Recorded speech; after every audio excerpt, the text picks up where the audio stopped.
And now, a word from Infirmary Media.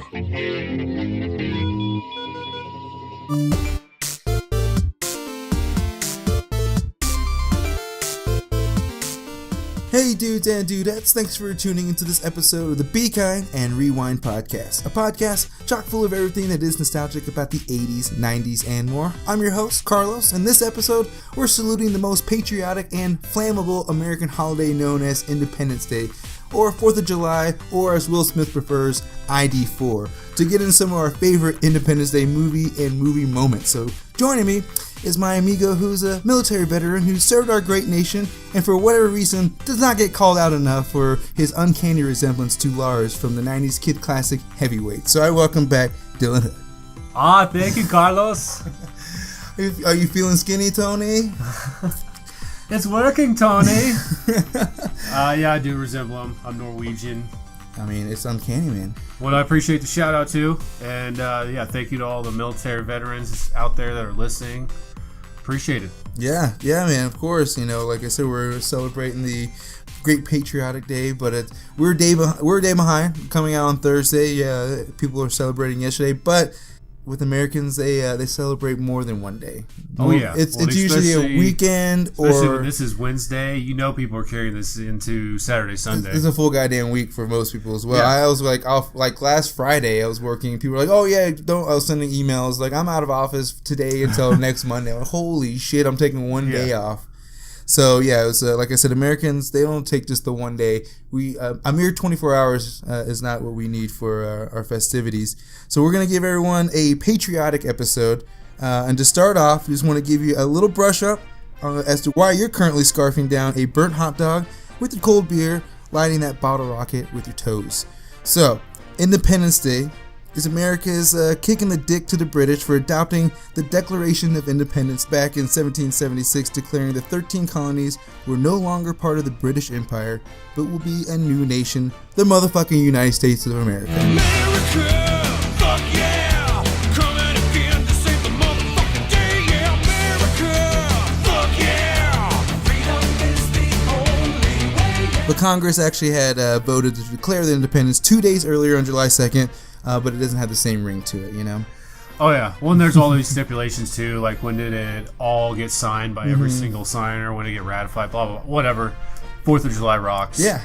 Don't be weird, people. July 2nd sounds more like you gotta pay your bills on that day. July 4th, it's got that good like. It does sound like the tax day or something. Like, Exactly. So now we Americans, we celebrate Independence Day by taking the day off in the middle of the week to barbecue, smoke, drink, and swim our way into a food coma while wearing any rendition of the American flag on our bodies to get that second win to light off some of the most bitchin' fireworks your sleeping neighbors will have the pleasure of calling the cops on.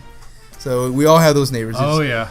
You lived in an apartment complex growing up for a little while, or at least in high school. So did you light fireworks in the... Oh, big time. Yeah, it was always a party. But did anyone call, or were you guys all legit, like community was in on it? Well, it was one of those two where it was just one road down and back. So like the cop would come if you in. Saw him, everyone knew where everyone's to go. out. It's almost like a training day. They set off the pigeons. King Kong ain't got shit on me. No, but it's one of those things. It's been illegal to shoot fireworks in most cities for a long time, but honestly, on this day, people don't give a fuck. No. Everyone's shooting them off. I mean, the cops know what's up. They'll drive by for intimidation purposes. And they don't have the manpower to take all the calls. They just simply don't. I mean, everyone's doing it. What really sucks is, where we're at in Colorado, we are in a drought right now. And a there's lot of of wildfires out there right now, too. So it really does suck because a lot of this stuff, it'll go up in the air and ember will get taken. So, you got to see both sides of it. You truly do. But back when we grew up, we didn't have any bullshit problems, man. No. It was just all night long until the last thing was lit. Of course, like growing up in rural little town of Kansas, they had the fire. We couldn't do fireworks like in town in certain areas, but like you said, they didn't give a fuck. So we didn't really care. Here in the city, they really do give a fuck. They're patrolling like about. They see one rocket go up, they got the helicopter out there with the beam on it, and they're pointing you out. So and they got the radar and the everything else going. So, but some of the other things going back home, what we were talking about. We were talking about Roman candle fights. with our friends. That's pretty much an epic thing with anybody growing up. You have to have the We're going to talk about classic, fireworks. I think it's black hats, of course, in the 80s. And then Roman candles and bottle rockets. Yeah. You can't go wrong with something that shoots fire at someone. It's just awesome, especially when you're 10, 11, 12, 13. Yeah. That's incredible. That's another crazy thing, too, is in Kansas, which is probably still like that, but bottle rockets were illegal. Mm-hmm. So about a week before, we would go over to Missouri. Yep, it was like an hour and a half drive. We would go to Missouri to literally buy bottle rockets. I mean, we would buy thousands of them. We'd bring them up from Texas when we go down there because they had them in Texas, and we just stock up. You just basically, if you lived in Kansas, you stock up in other states. You ain't stopping us because you go over the border of Missouri, and there'd just be like stand after stand. There's like they knew what was up. Well, there's like fireworks sold 24/7 there. Mm-hmm. There's a couple states that are like that. Dedicated like department stores of fireworks. They're not like stands. It's crazy. But best place to go for bottle rockets because we couldn't get them. We could only get the Roman candles. So if you wanted to have something more powerful or a little more precision, you had to go bottle rocket. Well, this one would have to cue the Joe Dirt. So you're gonna tell me that you don't have no black cats, no Roman candles, or screaming mimes? No. Oh, come on, man. You don't got no lady fingers, buzz buttles, snicker bombs, church burners, finger blasters, gut busters, zippity doodads, or crap flappers? No, I don't. You're gonna stand there, owning a fireworks stand, and tell me you don't have no whistling bungholes, no spleen splitters, whisker biscuits, honky lighters, hoosker do's, hoosker don'ts, cherry bombs, nipsy daisers, with or without the scooter stick, or one single whistling kitty chaser? And, he would give us all the go-tos in regards to fireworks. Whisker do's, whisker don'ts, screaming memes. And that's another one we're going to have to do, too. We're going to have to go back and watch ourselves some Joe Dirt. It's getting to classic status. It was back in like 2001. It is getting classic. It is 2001, yeah. I remember watching that in high school. 17 years. We think that isn't that long ago, but fucking 17 years ago. That's a long time ago.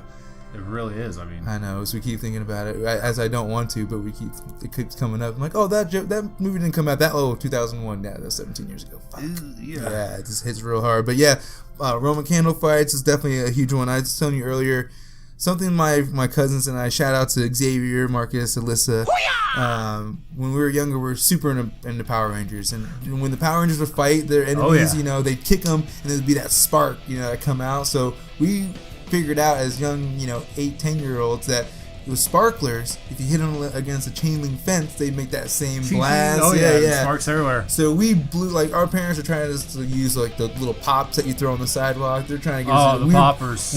We're buying like $50 worth of sparklers because that's all we did. And in Texas, it's another state that they're just like, whatever. We don't give a fuck. Yeah, it's open. And so we all night. That's all we're doing out there. It's just for lighting sparklers and just like banging against this chain link fence. So I just remember that was probably one of my favorite ones doing because Power Rangers were the shit, man. I just wanted to fight. Fight like the Power Rangers. Them and the Teenage Mutant Ninja Turtles. I think I had all the action figures. I mean, oh yeah. And then my sister had to go.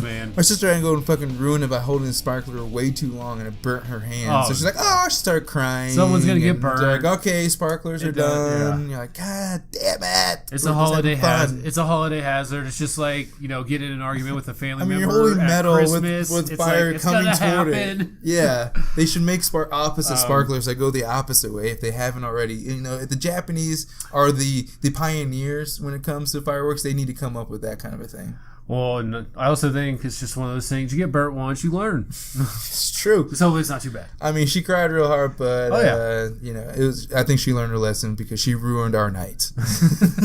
So, do you have another 4th of July experience of any sort? I think just the bottle rockets and the Roman candles were always the best. Yeah. I remember sometimes getting the wheel of black hats and wheeling it down the road. The $80 one. That, it was people 5, were just 1,000. That's when the neighborhood would crowd around. Well, that's when you'd almost get tired of it too. It's like, is this gonna end? By 8 minutes, you're like, I'm kind of annoyed already by this. Yeah, and I mean, just really. Some water dynamite too. Do you remember water dynamite? Yeah. Pretty much waterproof M80s. It was always by the time we got to teenagers, it's like how throw this? Can you hold the black cat in your hand and throw it before it ignites? Those type of things, those shenanigans, I guess you want to call them. I swear to God, I'll pistol whip the next guy that says shenanigans. Hey Farva, what's the name of that restaurant you like with all the goofy shit on the walls and the mozzarella sticks? You mean shenanigans? Oh. You're talking about shenanigans, right? Put those away! My last thing in regards to 4th of July, I was telling you too about the tanks that you can buy. You light them and they have they shoot out, and sometimes if they have enough little juice, they'll move a little bit. Yeah. But so my family and I were lighting off fireworks in our driveway, and we have that long driveway. And so we set up a couple tanks. We had this big tank that we bought it was souped up from Texas. This is another one that we had stashed away. We're like, okay, we're taking this for 4th of July. We bought it like 6 months before. And so we kept it stashed away. And I wanted to make sure it had some extra zing, so I put a couple bottle rockets on there too to help it along. So we light this bitch, and I run back to my family. And I'm like, oh, I can't wait. It's going to shoot down our long driveway. Right. We're going to watch it. It starts going. The bottle rockets work like a charm, and it's fucking shooting down. It's not going too fast, but fast enough. And all of a sudden, I see the glow start lighting up a little bit, and in the distance, I see 2 glowing eyes. And all of a sudden, we realize our cat Nike is fucking sitting at the end of our driveway, dead center of this the pathway of this tank, and you just see the eyes getting bigger. See the tail go to the Christmas tree tail, and so the cat just like, okay, I gotta get the fuck out of the way. Darts one way. All of a sudden, this uncontrollable tank darts the same goddamn way the cat darted. Cat just shoots off the other way into a tree that it took us probably a good hour to 2 hours to fucking get it out of there, but. It was well worth it because that cat was the fucking devil. Like, it cat wouldn't if you walked up near that cat, it was one that just swiped at you or bit your leg if you just walked near it. Those cats suck. My grandma it was had kind one of an unplanned revenge in regards to the cat. So it was. My sister was traumatized, but I loved it. Yeah, my sister will hate me forever for it, but I loved it personally. So. That was, a couple of the favorite things in regards to the 4th of July. So hopefully other people are enjoying some experiences right now as well. But we're going to get into what we're really here for. We talked about, we want to get into our favorite 4th of July movie and movie moments. Movies that we grew up with, that we've enjoyed, that not maybe centered around 4th of July, but maybe had an epic scene that you enjoyed during it, or the movie was based around 4th of July. But we're going to talk about some of those. So I did a little research on some cool ones that I didn't know about and that we're going to talk about that are our favorite. The first one was Jaws. Dun, dun, dun, dun. Good old Steven Spielberg back in 1975. I think it was his first major movie. This one, the production was haunted with all kinds of delays and technical difficulties. The shark wasn't working half the time. Yeah, I think the shark took a while. That was pretty new technology back then. Oh yeah, they basically invented the technology for it, and he was under all kinds of studio pressure because of course this is going to be one of the first major blockbusters because this is 1975. Like Star Wars comes out 2 years later. To kind of give you perspective, 77 is when Star Wars comes out. So this is kind of this is setting the tone for the next how movies are going to start getting made, and Star Wars just kind of takes it to the next level. And so, like I was saying, it was haunted with all kinds of delays and failures, and so he made it out alive. But one of the first scenes that he made that was one of the more epic ones that kind of set the tone for the whole movie was the Amity Island attack that was actually set on the 4th of July. And we talked about that. The reason that it happens because what was the character's name again? Yeah, Richard Dreyfuss. Yeah, so you want to close down the beach. I can't think his name in the movie, but also the thing is, but this town is known for its 4th of July parade and beach party, and so the mayor's so hard-headed, he's not wanting to shut it down. He's this is their biggest tourism weekend also. A lot of money. He's comes kind of a cheese dick mayor and everything too, so he's in it for the wrong reasons. Exactly. And he's going to continue to feed here as long as there is food in the water. And there's no limit to what he's going to do. I mean, we've already had 3 incidents. 2 people killed inside of a week, and it's going to happen again. It happened before. The Jersey Beach. 1916, there were 5 people chewed up in the surf. In 1 week. Tell them about the swimmers. A shark is attracted to the exact kind of splashing and activity that occurs whenever human beings go in swimming. You cannot avoid it. If you open the beaches on the 4th of July, it's like ringing the dinner bell, for Christ's sake. And so, and then that was on 4th of July, and that's what kind of set the tone for the whole movie. That's where you see that gruesome death out there, that girl flapping her arms up with the blood coming out, spewing out of the water. That's it's crazy. It's a haunting type of a scene to see. And it's one of those things I didn't realize it was on the 4th of July. And like you said, that the town itself was basically, that was what it's known for. Yeah. This is a really good movie to start with because, the whole time frame is pretty much set around the 4th of July holiday. I mean, and that's what also gives this like a classic summer blockbuster premise. Is Jaws. It was one of the first because it was about the 4th of July. Probably came out right around that same time. And it was also another one of those movies, kind of like Psycho. It was one of the first of its kind where, like, Psycho, when people saw Psycho, they were like scared to take a shower for a while. Yeah, after. get Like, in the water. when people saw Jaws, they were like scared to get in the water like that summer. I mean, I'm the same way. I still reference that movie when I'm scared in the water and shit like that. And like, because it's pretty shallow water they were in when they got. They did get they got. But Steven Spielberg, they wanted to do Jaws 2. His rendition that he wanted to do was the USS Indianapolis situation. The monologue within the movie talking about was it the submarine or what was it that got sunk? No, it was a Navy ship back in World War II that got sunk, and I'm not sure if they couldn't get their coordinates off in time or the people looking for them just got different coordinates. So basically, this ship sank out in the middle of the Pacific, and this was back in the 40s, so they didn't have the technology we do now.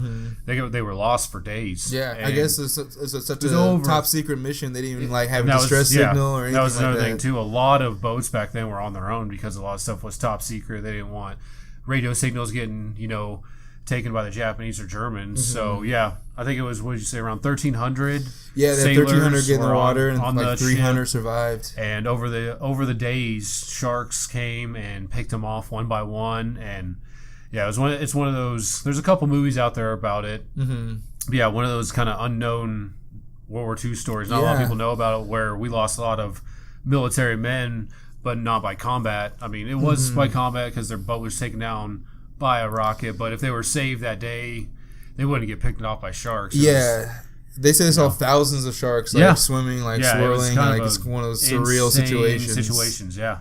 And I think like you said, maybe 300 survived. Yeah, they got like 1,000 of them. Yeah, and they were. I mean, just to being there for days and just watching your buddies like one by one get taken down, like you can't sleep. You're treading for your life in the middle of the Pacific. And that there's death just waiting underneath you. Like my fear of being in the water, even in like knee deep water, is like a shark to come up. I mean, let alone knowing that they're already swimming around me, underneath me like that. I couldn't fathom that. And like you said, they've made a couple of movies. They've been like directed DVD type movies, so not maybe doing the justice that it deserves. It is a wild story that could be done right. But yeah, just to even reference it, I was in the Navy, and I went out on a few Navy ships, and it is one of the craziest feelings in the world when you go away from land and you're out to sea, and everywhere you look, 360 is nothing but sea. All you have confidence is that ship. Like, you're at least I'm on a badass Navy ship. I got my crew around me, but dude, if you're in the middle of the Pacific and your ship goes down, that's gotta be hell. Yeah, no, I commend you. That's why I commend you for doing that. Story within Jaws that isn't really recognized a ton, because that old sailor's just kind of, it almost seems like he's making it up. Or he's I guess the actor is drunk half the time when they're filming the movie, so like they had to get him sober enough to give this monologue, which I can't remember if he got like the supporting actor or if he should have, or if he hadn't, but he had a nomination of some sort for that monologue alone. So, dude, I believe it. Yeah, so. The Jaws, man, referencing the 4th of July and then having the potential. I bet at some point we probably will get this, not maybe Jaws like spin-off, but like its own U.S. Indianapolis from Steven Spielberg to some degree. He's doing all his passion projects at this point. Yeah. I wouldn't be surprised if we that's true. He loves military history. I mean, of course, Saving Private Ryan. He's doing another one right now. I don't know what it is. Yeah, the Pacific, Band of Brothers. I mean, they're brilliant. I'd recommend all those to anybody that hasn't seen them. They're brilliant. Exactly. So, yeah, we'll have to see what that's all about. So, yeah, Jaws was the first one. The next one we're going to get into was The Shining. Little pigs, let me come in. Not by the hair on your chinny chin chin. Then I'll huff, and I'll puff, and I'll blow your house in.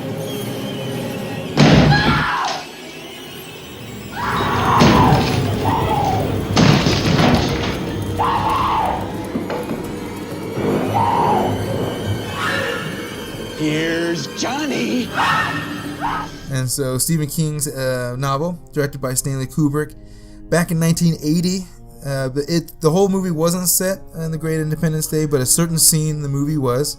The photograph that Jack appears in the end of the film clearly shows a party taking place at the Overlook Hotel on July 4th, 1921. Presumably, something pretty gruesome occurred right after that photo was taken.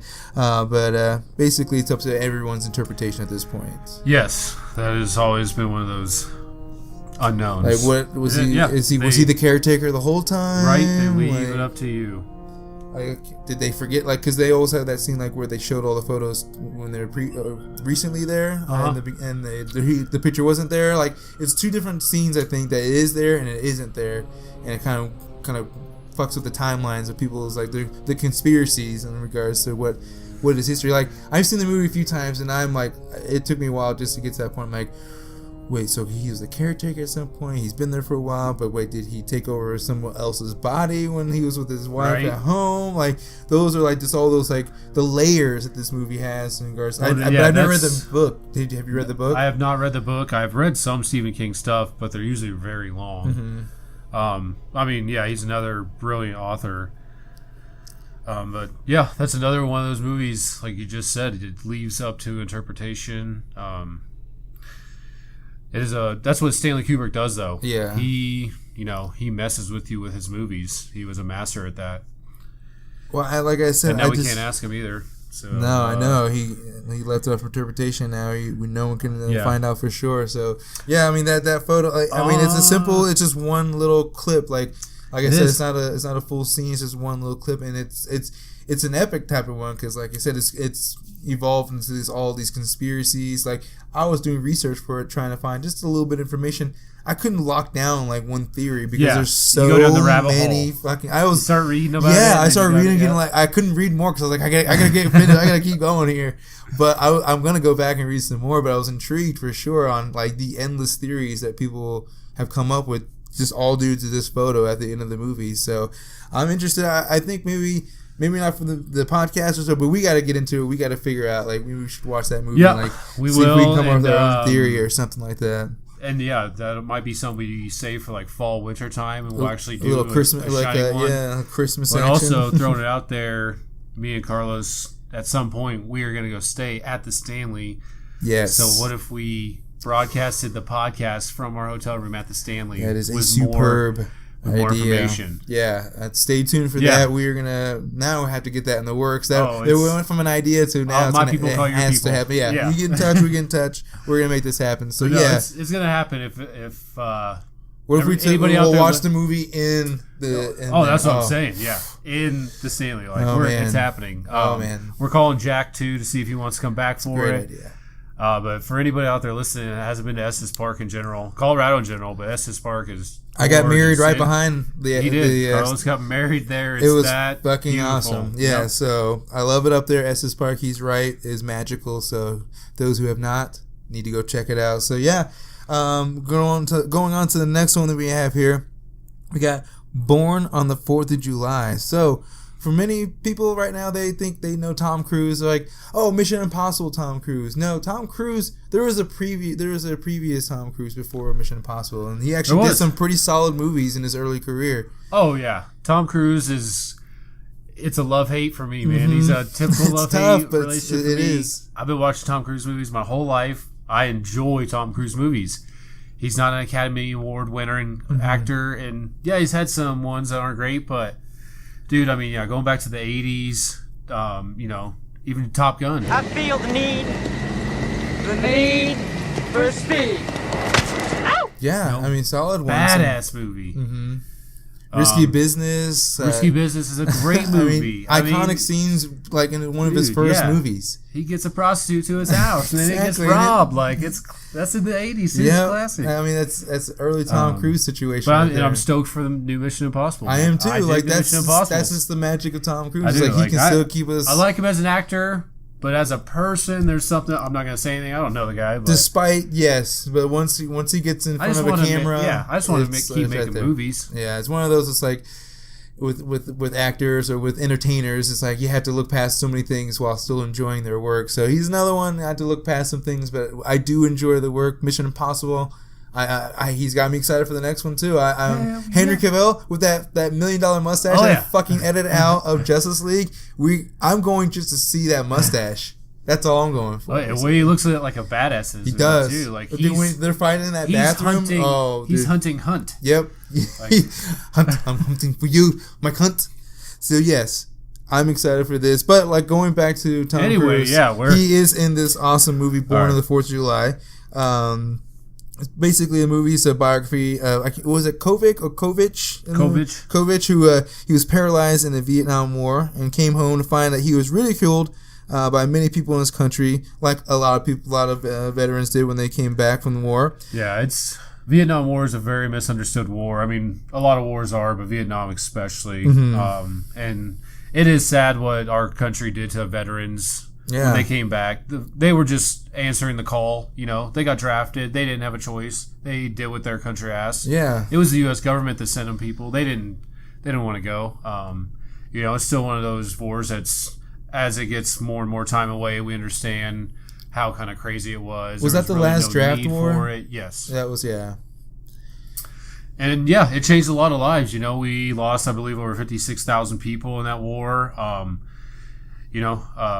Trying to stop communism on the other side of the planet. And some say we, mission accomplished, but what we left behind there's millions of landmines left behind. We burnt millions of acres. All kinds of covert missions going on at the same time. Did a lot of damage. From what I've heard, Vietnam's recovering well. It's a beautiful place. I can't wait to go. It's like Michael Scott says, I hear it's lovely there.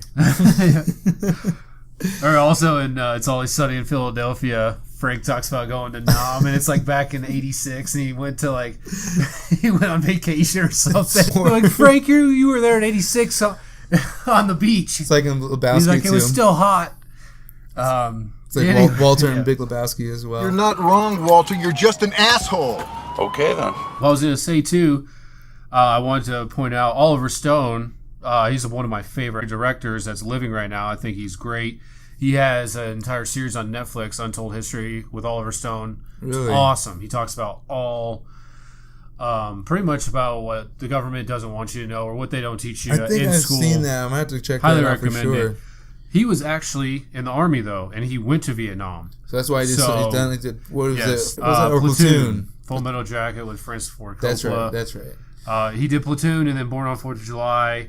But yeah, he was in the Army, and then he received a Bronze Star and a Purple Heart for his services in Vietnam. So he saw action. He was a badass. He was experienced, so he knew what he was doing. This is also what I've kind of read up on too about this movie is. This is also his experiences coming back from the war and seeing the other side of it. Like, hey, I thought I was helping my country. I'd come back to, everybody hugging me. So, yeah, this is literally coming from Oliver Stone's eyes. Well, yeah, like I said, it's going to reference the scene. It's probably like you're talking about. He's referencing his own personal experience. So the scene I want to talk about is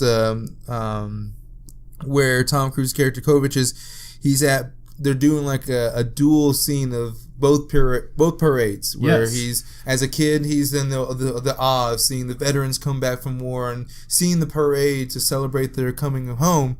And then they see him in his own situation where they're Vietnam War. Daddy the soldier!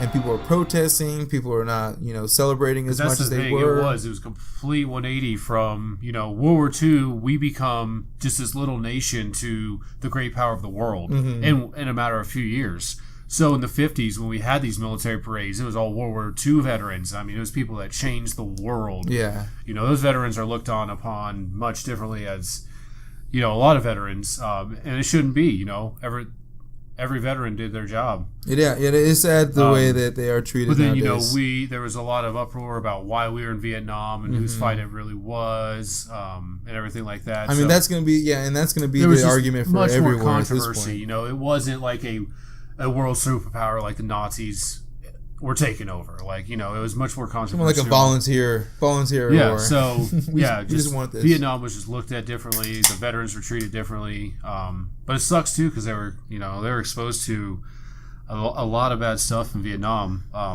But, yeah, I really like what Oliver Stone does, and I just think it's awesome that he served. He was in war. He won medals. Like, so, I mean, if you guys haven't seen this movie, watch it. Yeah, it's a good movie. I mean, I think what was it back in 1989? 89, so yeah. like it's Almost a little 30 years. older movie, but it's still like it still works today. Oh, it still works exactly today. Yeah, because I mean, look, we're in a war that a lot of people don't agree with, myself included. We've been there a very long time. Yeah.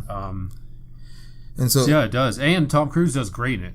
Yeah, and he does a great like yeah. from a great arc from being like this gung ho like patriot, like I want to fight for my country, I can't wait to do it, and then come back from war and seeing the way he's being treated, the way other veterans are being treated, to the point where he becomes an anti-war political activist. Exactly, and like it's just a complete switch, and that's just one of those arcs that like it's not just him. There are thousands, if not millions, of people at this point who have been through the service who have gone through that point. Yep.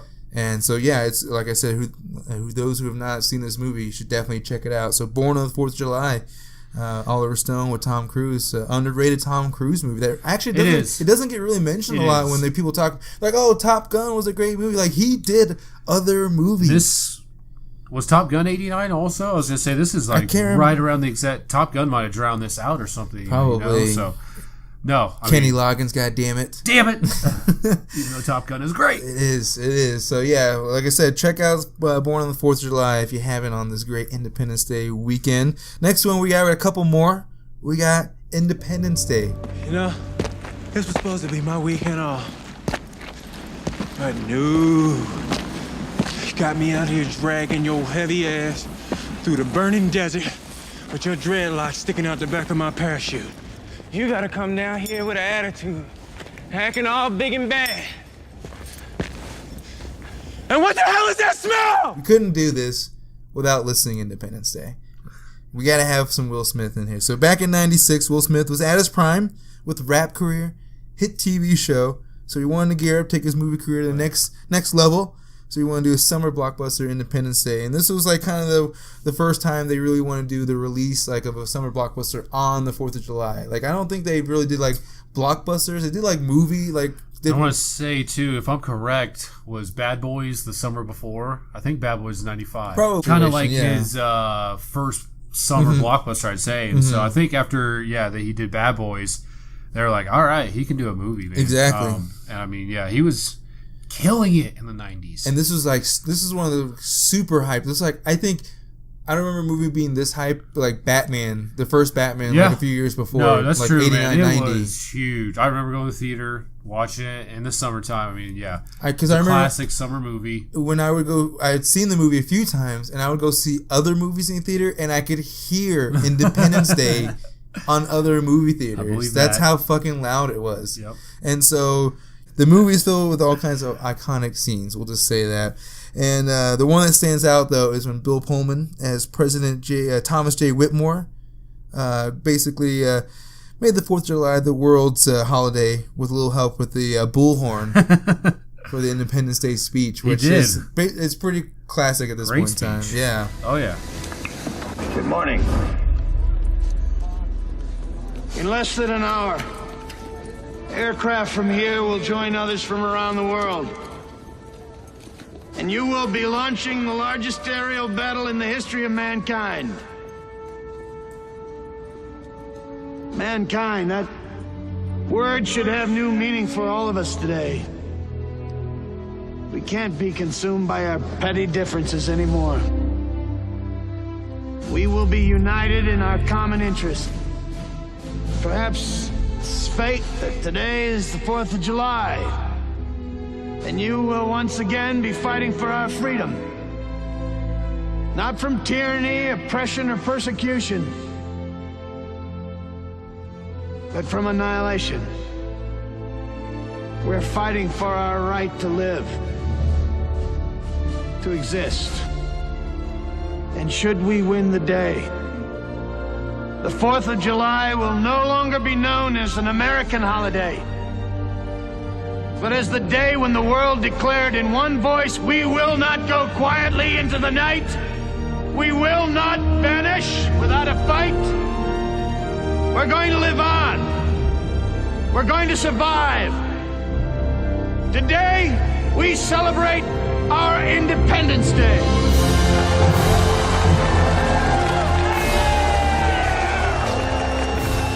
He made a good president. I mean, I see this speech reference every Independence Day. Somebody posts either the video or posts it on Reddit or the online somewhere. So like, oh yeah. And of course, like I said, Independence Day, it's super epic. I actually still enjoy it. I still enjoy watching it. It is. It's great. Don't hate. I had the PlayStation Independence Day game that I played. You flew around the jet and you shot down the plane of the aliens. You know, what's the ultimate enemy? Aliens, like someone that's not even from this world. So yes, and they recently did the Resurgence movie, which was absolute shit. I was like severely disappointed with how bad it was. I did not finish it. It was terrible. Don't know why they did that. And we now know why Will Smith didn't return. Yeah, and he was like, "Fuck, I'm gonna go do Suicide Squad." You're like, all right. He's like, I'm gonna take one of 8 roles. Yeah, and which he was one of the best things about that movie. Too. Yeah, that he movie was. He kept it afloat basically on top of Margot Robbie, but still, they made it. It was shitty. Jeff Goldblum will be in anything at this point in time. I'm waiting on the Fly reboot at this point in time. Well, I mean, he's just been one of those guys who's been around for too long now. I didn't realize they had a promotional picture when they're doing the Jurassic Kingdom stuff. He is like 6. I knew he was tall. He's like 6'8". He's that tall? Fucking towering over everybody else. Like 6'6" or. Maybe everybody else. Everybody else is like Hollywood tall, like 5'6" or something like that. Yeah, because you always detract like 2 inches. Yeah, from what it because says Tom on Cruise, IMDb. going back to Tom Cruise, is like really like 5'7". Yeah. And so they always they make sure that his camera angles are always a little up. Oh yeah, they know what they're doing. They do those tricks. But Jeff Goldblum was fucking massive. He is tall, dude. He'll be in anything at this point in time, so I wouldn't be surprised. Big ears. That is true. He has huge ears. There it is. So I wouldn't be surprised, like I said, if we see The Fly, or what was another shitty 80s, 90s movie he was in? The Fly. The Fly wasn't shitty, but he was he's definitely gonna he's gonna pull the Harrison Ford, where he's gonna bring back all of his characters from previous movies and just kill them off. Oh yeah, that's not a bad idea. So that's what he should do. So yeah, so that's the Independence Day. So make sure you reference the President Jay Whitmore's speech today, or at any point here soon. Last one we got. Of course, another one we couldn't do 4th of July list without listing The Sandlot. You're killing me, Smalls. And the epic baseball after dark. Yep. There was only one night game a year. On the 4th of July, the whole sky would brighten up with fireworks, giving us just enough light for a game. We played our best then, because I guess we all felt like the big leaguers under the lights of some great stadium. Benny felt like that all the time. We all knew he was going to go on to bigger and better games, because every time we stopped to watch the sky on those nights, like regular kids, he was there to call us back. You see, for us, baseball was a game. But for Benjamin Franklin Rodriguez, baseball was life. Let's say The Sandlot's the classic baseball movie, and baseball is just the classic summer sport. Mm-hmm. You know, everything else is finished. It's pretty much baseball in the summer. So yeah, it is. It's just perfect timing for The Sandlot also. And, you know, it's not all set around the holiday, but they got those awesome scenes of all the picnics and the neighborhood parties for the 4th of July. And yeah, I mean, it was released back in '93, so we were at like 3rd grade. So this is like epic time for us growing 25 up. years old. Yeah, it's had their 25th anniversary. The movie is set in 1962, but what you're talking about, the block party scene, where all the boys get together and they go. I'm not sure if it's their lot they go to or one right by where they are, but they go play some baseball. And they get to play under the firework lights, which is pretty epic. As a kid, to see that, I thought that was awesome. I was like, "That's fucking we're sweet." The age of these kids when the movie comes out. Yeah, so they're like 10, 12 years old. Yeah, it just makes you want to run out and play baseball, just like Varsity Blues makes you want to run out and play every time. It was back in that age too. Like every time I walked out of a movie, because of course, it's 93. We were walking out of like Mighty Ducks, Heavyweights, all these sport movies, and so you walk out of the movie and you're like, I'm gonna be the best goddamn hockey player ever, and like you go home and you try like convincing your parents to buy you shit that you don't need. So this was like another situation, like you said, you wanted to play baseball, and after seeing that, like even now looking at that scene, that's pretty epic. Like to be able to play under the lights of these huge fireworks going off, and like with your friends. And definitely. Like, well, that was set in the beautiful time of America, the early '60s, good old rural America, suburbs. Before Vietnam, America was booming. Everybody was living good. Yeah, and 4th of July was the epicenter of that. It was middle summer, weather was great. You're grilling out, fireworks. It's a great time of year. Well, I guess in case for the trivia that I saw, that they said in case the rest of the film didn't get the idea across that Benny the Jet was destined for baseball greatness, while his pals were just playing for the love of the game, the director David M. Evans threw in this scene in the display of wide-eyed patriotism. The boys all forget to field the ball and get weak in the knees watching their town's firework display. Meanwhile, the ball rolls gently into the grass. So yeah, just driving it home that Benny was destined. But going back, we talked about, you said the 25th anniversary. They just celebrated just a few weeks ago. They had the whole cast out there at a Dodgers game. They did, and they've been like, you can look online. They've been doing tons of interviews and stuff like that, so you can go check them out. And they're just kind of giving some insights in regards to like some behind the scenes stuff about the movie. I guess. The guy who plays Yaya, he says he still gets into plenty of places for free. Yeah. And then, people are always yelling Yaya at him no matter what. He's like, I can't walk through a Vegas casino without getting Yaya. And then, have you seen pictures of him? He's fucking stat, dude. He's huge. Oh man. Yeah, so you have to check him out. Don't fuck with Yaya. But they all still get their catchphrases, like the guy who plays Smalls is killing me, Smalls. This is one of those movies. I mean, there's still a couple classic lines I still repeat to this day. Which one of those right there is Smalls, you're killing me. And when people don't know like, what Smalls is a character, they think I'm calling them Smalls. I'm like, get out of here. They just get offended. You're like, I hate you. Another one, L7 Weenie. Oh, you're a square, man. It's still hilarious. My clothes are going out of style. They already are. Dude, you call someone a square, still to this day, it's hilarious. Oh, yeah. And then another thing, too, they had the great Hambino, the actor who plays him, is currently Kevin Durant's profile picture. That's crazy. So that's just another level. Wow. And Kevin Durant has, I don't know, millions of fucking followers. Yeah. So, yeah, it's pretty cool. It shows you, how epic this movie is. And then also I had to mention the s'mores one. Hey, you want a s'more? S'more what? No, you want a s'more. I haven't had anything yet, so how can I have some more of nothing? Shut up! You're killing me, Smalls. All right, who cut one? These are s'more stuff. Okay, pay attention. First, you take the graham. You stick the chocolate on the graham. Then, you roast the mallow. No, it's my sleeping bag. That's mine. When the mallow's flaming, Yes, it is yours. It's like a yellow stain. you stick it on the chocolate. I'm gonna set the place Then- on fire, Ham. You cover it with the other end. Here, make me one of those. Yeah, me too. Then, you scupper. It's so s'more epic. what? Like, S'more dude, what? Everybody loves s'mores, but yeah, he has no idea. How sheltered can you be to not have s'mores? Smalls, you're killing me. Smalls definitely was killing everybody. Like, we were all yelling at home. We're like, because everyone had that friend. Everyone's like the friend who was too sheltered. You're like, come on, man. Jesus. But they stuck with them. They did. Instead of nowadays bullying them and like beating them up. They did give a little hazing. Well, but, you gotta do it was deserved. With any friend initiation, they got a little in the has to group. happen. They talk about play ball. The campouts, the treehouse was epic. Dude, the treehouse was epic. Actually, they were talking some of their favorite scenes. That act blowing the treehouse up was one of their favorite scenes because they all jumping away like action stars and everything like that. So that was one of their favorite things on the set. Off the set, one of the things they love to do, they said, is they all snuck into Basic Instinct, the movie, together with that good old leg cross from Sharon Stone. Sharon Stone, she is fine in that movie. She still looks good. Newman. Hello, Newman. It was right in front of you. He was licking his lips and all that. I think he was the same. This is 93. This is probably right when he was getting eaten by as Nedry in Jurassic Park. Dude, yeah, he had some good movies that year. He did. Have you seen? He's all skinny now too. Have you seen him recently? I've seen a couple pictures. Yeah, it kind of looks weird. It is. When but you good see for him. him. I mean, yeah, it is good for him. But it's kind of like one of those like, come on, man.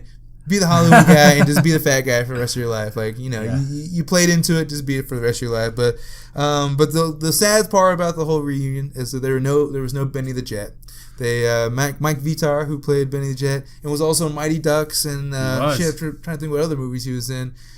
He's currently, I think he's like a firefighter out in like LA or something like that. So like I think he's just trying to step away from the whole Sandlot thing and movies. He's obviously not one to stay in that limelight. Yeah, which is fair. That's man. fine. If it's you're not for everybody. Oh no, I couldn't imagine being known by millions of people and being like I said, just imagine like crazy. It's got to be a double-edged sword because when we talked to some of these celebrities and they say it's double-edged sword.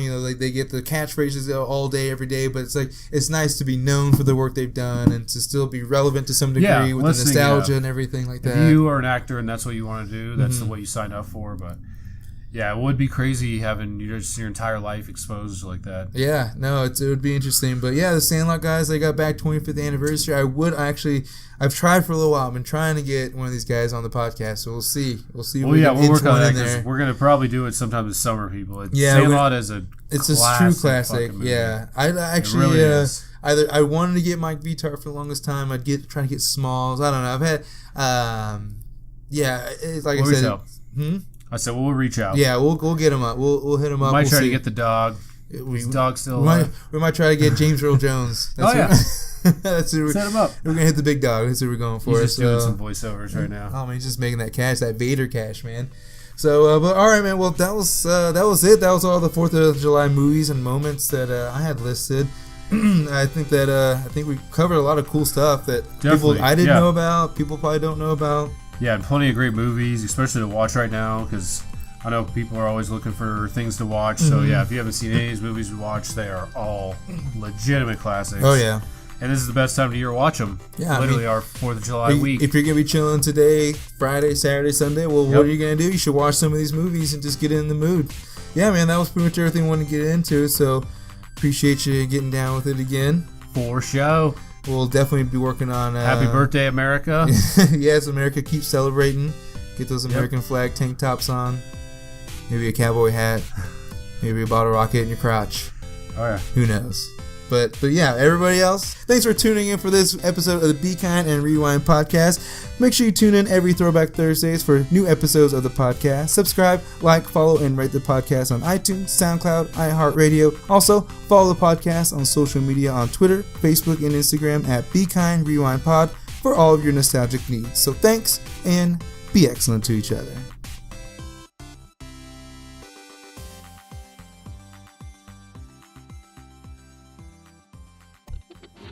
And now, a word from Infirmary Media.